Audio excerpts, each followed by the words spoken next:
नमस्कार मंडळी, नागपंचमी विशेष आज मी घेऊन आलेले आहे तुमच्यासाठी उमाज किचनमध्ये कोकणातली खास रेसिपी पातोळ्या। त्याच्यासाठी लागणारं साहित्य तांदळाचं पीठ मी मापाने 2 ग्लास घेतलेली आहे। त्याची उकड काढण्यासाठी 1 ग्लास पाणी आणि सारणासाठी साहित्य घेतलेलं आहे। खोबरं 2 नारळ किसून घेतलेले आहेत। त्याच्यासाठी 1.5 कप असा गूळ घेतलेला आहे, वेलची, ड्रायफ्रुट्स आणि हे आहेत हळदीची पानं। हा पदार्थ या हळदीच्या पानांमध्ये केला जातो। हा पानं ही बाजारात सहज मिळतात। तर ही आज पानं घेऊन आलेली आहे मी आणि ती व्यवस्थित स्वच्छ धुवून अशी कापून मी घेतलेली आहेत। चला तर मग आता सुरुवात करूया। तर सर्वप्रथम मी गॅसवर कढई ठेवलेली आहे। मगाशी एक सांगणं राहून गेलं, यासाठी सारणासाठी साजूक तूप लागणार आहे 1 चमचा।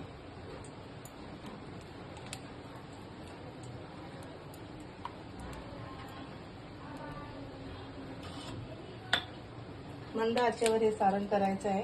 कढई तापलेली आहे। आता यात मी खोबरं घालून घेते।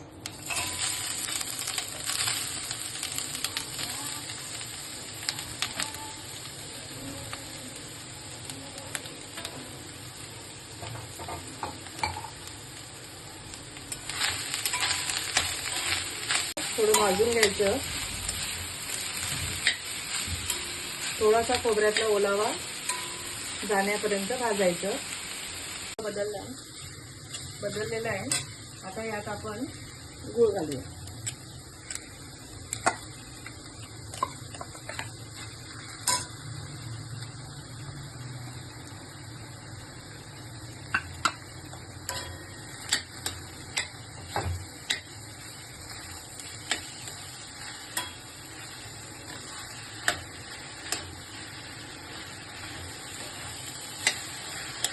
गूळ किसून घ्यायचा आहे, म्हणजे पटकन वितळतो।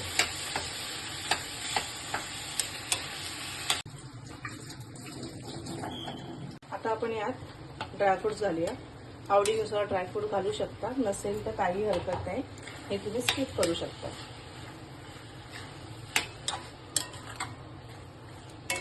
खमंग असं खरपूस भाजून घ्यायचं आहे।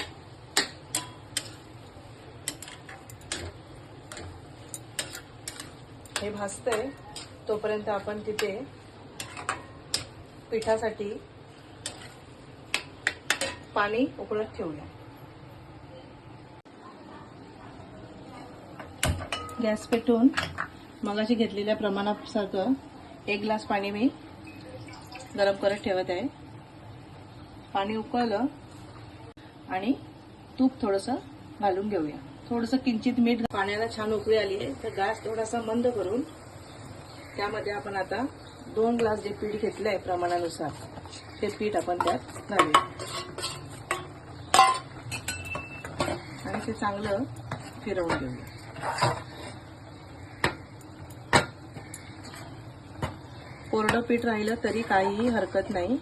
नंतर मळताना त्यात थोडासा गरम पाण्याचा हात घेऊन तुम्ही परत हे करू शकता। हे पीठ चांगलं ढवळून झालेलं आहे। आता मंद आचेवर एकदम 2 ते 3 मिनिटं आपण यांना झाकण ठेवून थोडीशी वाफ येऊ देऊया।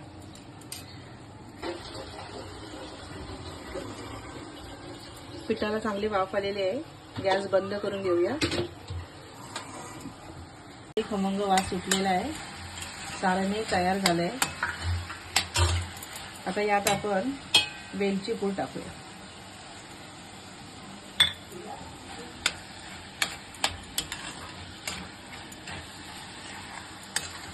आता आपण वेलची पूड घालून घेतलेली आहे आणि सारण मस्त खमंग असं तयार झालेलं आहे। वाह!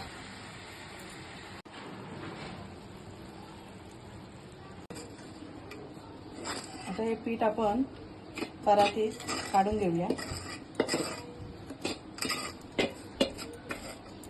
तुम्हाला हे पीठ कोरडं वाटत असेल, पण ते कोरडं नाहीये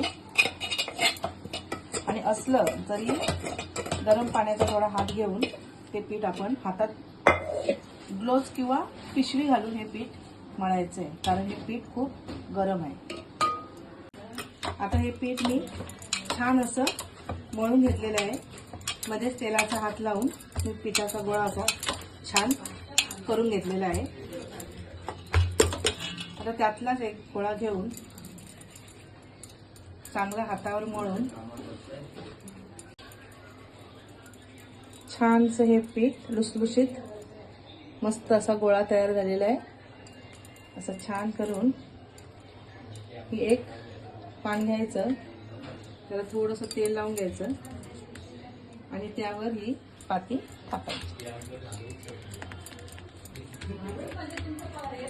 तुम्ही हे लाटूनही करू शकता, लाटून तुम्ही ह्याच्यावर ठेवू शकता, सोपी पद्धत.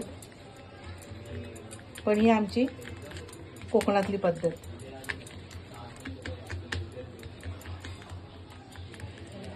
थापले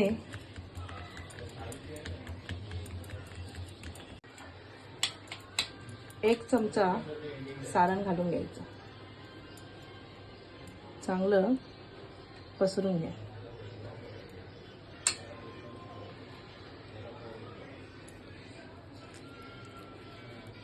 आणि तशीच हे बंद करून घ्या. आता मी तुम्हाला त्याच पिठाचे मोदक कसे तयार होतात ते दाखवते. तर आणि असे कळे काढायचे.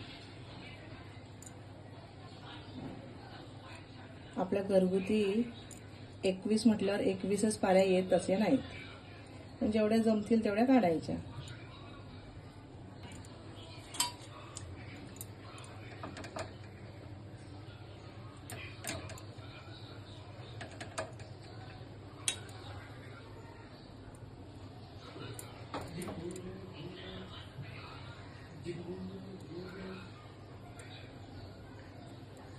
असे जवळजवळ घेत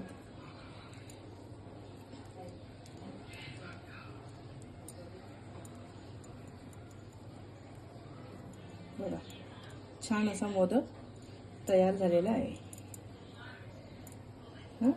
इकडे मी उकळत ठेवलेलं आहे गरम करत, कारण आपल्याला आता हे वाफ लावून घ्यायचं आहे. तर त्यासाठी मी खाली हळदीची पानं लावून घेते. तुम्ही केळीची लावलीत तरी चालेल, पण माझ्याकडे होती म्हणून मी हळदीचीच पानं लावते. हळदीच्या पानाने सुगंध खूप छान येतो आणि हळदीचं पान हे याच सीझनमध्ये बघायला मिळतात प्रत्येक वेळीच, पण कोकणात ह्या सीझनला जवळ पावसाळ्यात या हळदीची शेती केली जाते, त्यामुळे ही सहज मिळतात. घ्यायचे इडली पात्रातही तुम्ही ठेवू शकता, पण मी ह्या टोपात ठेवले. झालं की यावर झाकण ठेवून 10 मिनिटं ह्याची वाफ काढायची आहे. भेटूया आता हे चांगले वाफून थंड झाले. गॅस बंद करून झाला होता 5-10 मिनिटापूर्वीच. आता आपण हे काढून घेऊया. आता काढून घेते मी. गरम आहे पुष्कळ.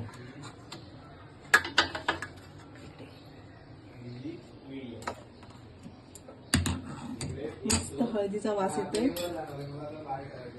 आणि ही आपले पातोळे तयार.